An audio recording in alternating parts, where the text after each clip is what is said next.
Alors, si j'ai bien compris, je vois on essaie, quand l'économie va mal, on essaie de développer de nouveaux concepts de l'économie.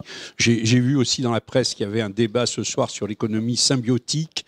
Bon, alors l'économie circulaire, je dirais, c'est à la fois l'environnement et le recyclage des déchets. C'est un petit peu aussi le circuit court dont on parlait tout à l'heure.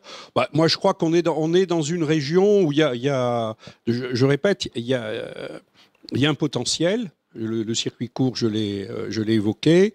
Le recyclage des déchets, moi, je pense qu'il faut être très volontariste là-dessus. C'est quelque chose qui est plus ancien qu'on ne croit. Moi, j'ai eu l'occasion de travailler il y a de très nombreuses années sur un problème qui est celui de la récupération des huiles usées.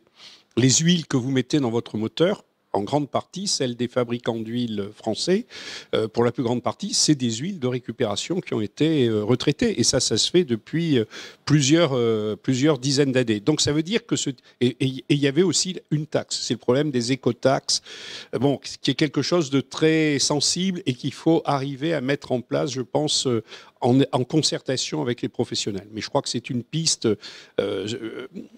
qu'on a un peu tué en essayant d'instituer des taxes généralisées qui ont été très très mal perçues par l'ensemble des citoyens ou des entreprises.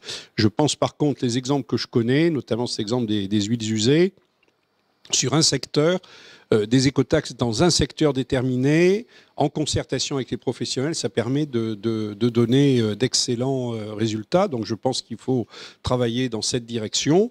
Et puis,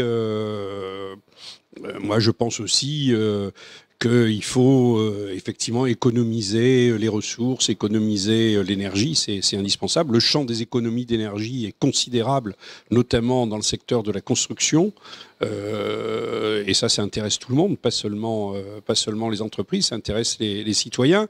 Mais je le dis, le problème vital ici, c'est d'abord de relancer l'activité économique dans son ensemble. Et si vous voulez, je vois qu'on a pris beaucoup de retard sur les dossiers de revitalisation ou de remobilisation de l'ESCAT et de la SNPE, qui sont quand même maintenant en cours. On a multiplié les études. Je trouve qu'on fait beaucoup trop d'études qui coûtent très cher. Je constate que on aurait pu consacrer plus de moyens plutôt que de faire des investissements dispendieux en centre-ville, consacrer beaucoup plus de moyens à soutenir le développement des entreprises, parce que c'est vraiment notre problème numéro un ici. Il faut qu'on arrive à recréer des emplois dans ce bassin d'emploi, donc il faut baisser les charges et il faut aider les entreprises quand elles ont des projets à les développer. On a quelques exemples avec le FRED, par exemple, les fonds de restructuration des entreprises de défense. Il y a quand même des choses intéressantes qui ont été faites. Moi, je pense que si on met un peu plus du moyen du côté des différentes collectivités, la région, le département, la communauté d'agglo, qui a un rôle important à jouer en ce domaine, je pense qu'on peut soutenir beaucoup plus encore de projets.